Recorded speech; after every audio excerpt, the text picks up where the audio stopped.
दो विभागों के सहयोग से यानी कौशल विकास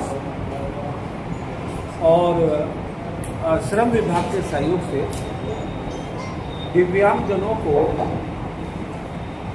नौकरी देने के बड़े प्रयास की हापुड़ में शुरुआत हुई है दिव्यांग मेले के माध्यम से। अभी तक की सूचना के अनुसार लगभग 200 रजिस्ट्रेशन अलग अलग कंपनियों में दिव्यांगजनों ने कराए हैं और आज मौके पर 10 दिव्यांगजनों को हमने अपने हाथों से नियुक्ति पत्र वितरित किए हैं। कुछ दिव्यांगजनों को सीएम युवा उद्यमी योजना के अंतर्गत ऋण के चेक भी उपलब्ध कराए गए हैं। यानी हापुड़ जनपद में दिव्यांगजनों के लिए रोजगार मेले के माध्यम से नियुक्ति पत्र मिलने की प्रक्रिया शुरू होना मेरे लिए भी गौरव की बात है और उत्तर प्रदेश के दिव्यांगजनों के लिए बहुत बड़ी बात है कि योगी जी के नेतृत्व वाली सरकार दिव्यांगजनों को सरकारी नौकरियों में 4% रिजर्वेशन के साथ साथ प्राइवेट सेक्टर में भी नौकरियां देने के काम को अच्छे से निभाकर उनको नियुक्ति पत्र जारी कर रही है। तो इसका एक बड़ा आयोजन हम लोगों ने अटेंड किया। दूसरा, आज मेरठ मंडल स्तरीय समीक्षा बैठक भी मेरे दोनों विभागों की पिछड़ा वर्ग कल्याण और दिव्यांगजन सशक्तिकरण विभाग की बैठक भी संपन्न हुई।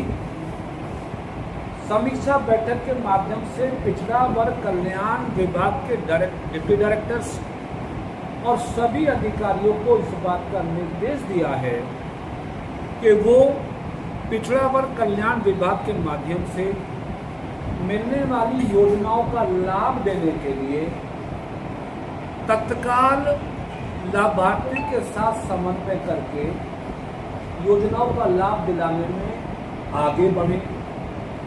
पिछड़ा वर्ग कल्याण विभाग के अंतर्गत मुख्यतया 4 बड़ी योजनाएं हैं। एक योजना छात्रवृत्ति की है। 2026-27 में हम उत्तर प्रदेश के 37 लाख छात्र छात्राओं को स्कॉलरशिप देने वाले हैं।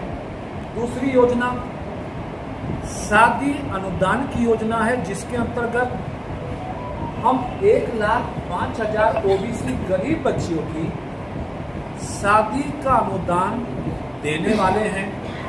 तीसरी योजना CCC ओ लेवल प्रशिक्षण है, जिसके माध्यम से केंद्र और प्रदेश सरकार की योजनाओं में ओबीसी युवाओं को शामिल करने का प्रमाण पत्र प्राप्त होता है, जिसके माध्यम से हम 30,000 युवाओं को ट्रेनिंग देने वाले हैं।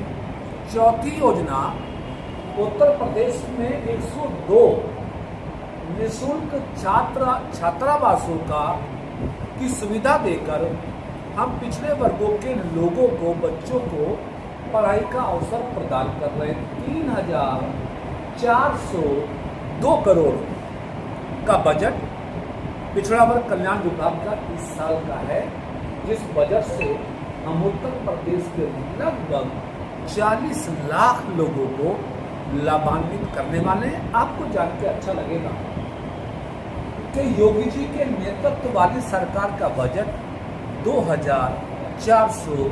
3,402 करोड़। पीडीए की बात करने वाली समाजवादी पार्टी जब वो सत्ता में थे तो उनके शासनकाल में इस विभाग का बजट 1286 करोड़, सपा की सरकार में 1286 करोड़, योगी जी की सरकार में 3,402 करोड़।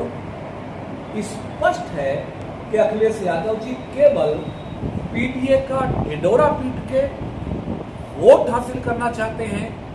योगी जी की सरकार पिछड़ों को उनके अधिकार देकर उनको देश की मुख्यधारा से जोड़ना चाहती है। दूसरा विभाग दिव्यांगजन सशक्तिकरण विभाग, ये देश के प्रधानमंत्री नरेंद्र मोदी जी का ड्रीम प्रोजेक्ट है, क्योंकि प्रधानमंत्री ने देश में पहली बार विकलांग शब्द को विमुक्त करके दिव्यांग शब्द का प्रयोग करके देश भर के दिव्यांगजनों को गौरव बढ़ाने का, मनोबल बढ़ाने का काम किया।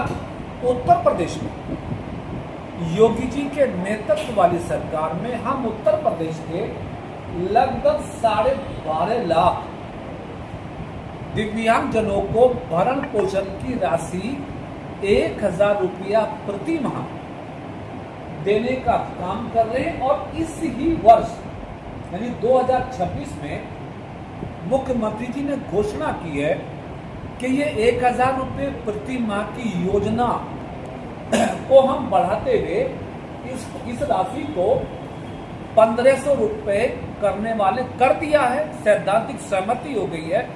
आने वाले कुछ महीनों में प्रति दिव्यांग 1,500 रुपये की भरण पोषण की राशि दी जाएगी।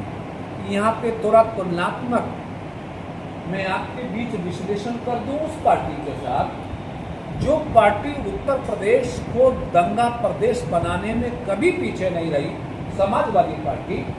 जब समाजवादी पार्टी की सरकार थी तो इन दिव्यांगजनों को भरण पोषण के रूप में मात्र 300 रुपये प्राप्त होते थे। योगी जी की सरकार में ये भरण पोषण की राशि 1,500 रुपये मिलने वाली 5 गुना।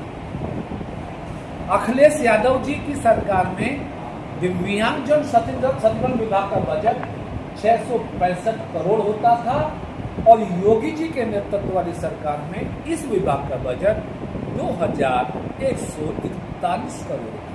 कितना फर्क। तो मैं